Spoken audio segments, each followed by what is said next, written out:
my agency in promoting the passage of the National Banking Act was the greatest financial mistake in my life. It has built up a monopoly which affects every interest in the country. On April 14, 1865, 41 days after his second inauguration and just 5 days after Lee surrendered to Grant at Appomattox, Lincoln was shot by John Wilkes Booth at Ford's Theater. Bismarck, Chancellor of Germany, lamented the death of Abraham Lincoln. The death of Lincoln was a disaster for Christendom. There was no man in the United States great enough to wear his boots. I fear that foreign bankers, with their craftiness and torturous tricks, will take the exuberant riches of America and use it systematically to corrupt modern civilization. They will not hesitate to plunge the whole of Christendom into wars and chaos in order that the earth should become their inheritance. Bismarck well understood the money changers' plan. Allegations that international bankers were responsible for Lincoln's assassination surfaced in Canada 70 years later in 1934. Gerald G. McGeer, a popular and well-respected Canadian attorney, revealed this stunning charge in a 5-hour speech before the Canadian House of Commons, blasting Canada's debt-based money system. Remember, it was 1934, the height of the Great Depression, which was ravaging Canada as well. McGeer had obtained evidence deleted from the public record, provided to him by Secret Service agents at the trial of John Wilkes Booth after Booth's death. McGeer said it showed that Booth was a mercenary working for the international bankers. According to an article in the Vancouver Sun of May 2nd, 1934, Abraham Lincoln, the martyred emancipator of the slaves, was assassinated through the machinations of a group representative of the international bankers who feared the United States President's national credit ambitions. There was only one group in the world at that time who had any reason to desire the death of Lincoln. They were the men opposed to his national currency program and who had fought him throughout the whole Civil War on his policy of greenback currency. Interestingly, McGeer claimed that Lincoln was assassinated not only because international bankers wanted to reestablish a central bank in America, but because they also wanted to base America's currency on gold. Gold they controlled. In other words, put America on a gold standard.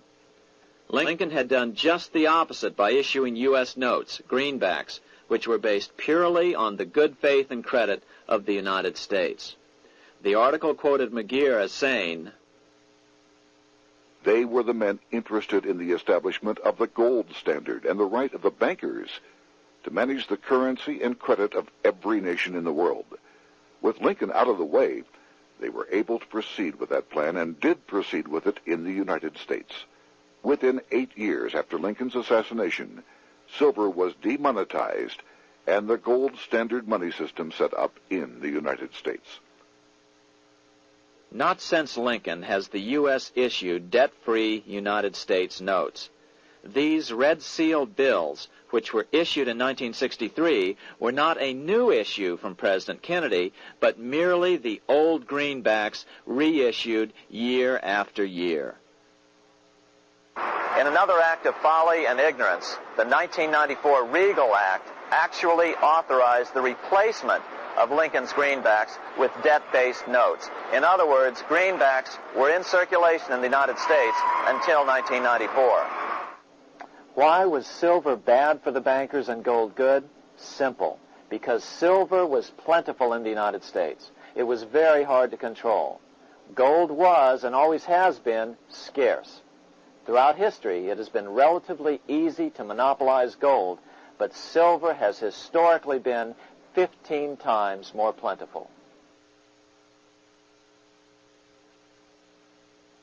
With Lincoln out of the way, the money changers' next objective was to gain complete control over America's money. This was no easy task. With the opening of the American West, silver had been discovered in huge quantities. On top of that, Lincoln's greenbacks were generally popular. Despite the European central bankers' deliberate attacks on greenbacks, they continued to circulate in the United States, in fact, until a few years ago. According to historian W. Cleon Skousen, right after the Civil War, there was considerable talk about reviving Lincoln's brief experiment with the constitutional monetary system.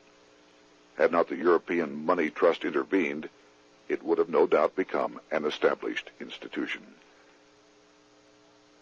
it is clear that the concept of America printing her own debt-free money sent shockwaves throughout the European central banking elite.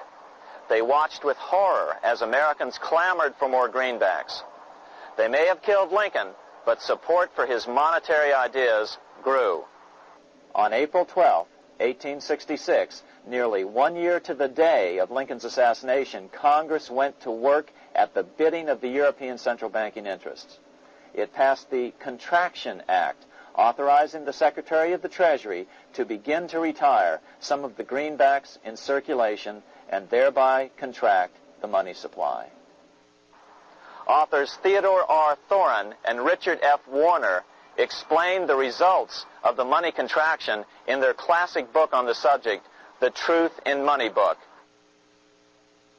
The hard times which occurred after the Civil War could have been avoided if the greenback legislation had continued as President Lincoln had intended. Instead, there were a series of money panics, what we call recessions, which put pressure on Congress to enact legislation to place the banking system under centralized control.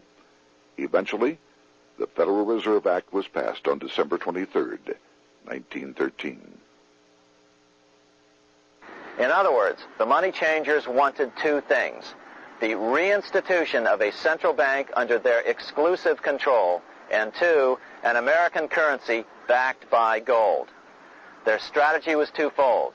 First of all, cause a series of panics to try to convince the American people that only centralized control of the money supply could provide economic stability. And secondly, remove so much money from the system that most Americans would be so desperately poor that they either wouldn't care or would be too weak to oppose the bankers. In 1866, there was $1.8 billion in currency in circulation in the United States, about $50.46 per capita. In 1867 alone, $500 million, $500 million, was removed from the U.S. money supply. 10 years later, in 1876, America's money supply was reduced to only $600 million. In other words, 2/3 of America's money had been called in by the bankers. Only $14.60 per capita remained in circulation. 10 years later, the money supply had been reduced to only $400 million, even though the population had boomed. The result was that only $6.67 per capita remained in circulation, a 760% loss in buying power over 20 years. Today, economists try to sell the idea that recessions and depressions are a natural part of something they call the business cycle. The truth is, our money supply is manipulated now just as it was before and after the Civil War. How did this happen? How did money become so scarce? Simple. Bank loans were called in and no new ones were given. In addition, silver coins were melted down. In 1872, a man named Ernest Sed was given 100,000 pounds, about $500,000, by the Bank of England and sent to America to bribe necessary congressmen to get silver demonetized. He was told that if that was not sufficient, to draw an additional 100,000 pounds or as much more as was necessary. The next year, Congress passed the Coinage Act of 1873, and the minting of silver dollars abruptly stopped. In fact, Representative Samuel Hooper, who introduced the bill in the House, acknowledged that Mr. Sed actually drafted the legislation. But it gets even worse than that. In 1874, Sed himself admitted who was behind the scheme.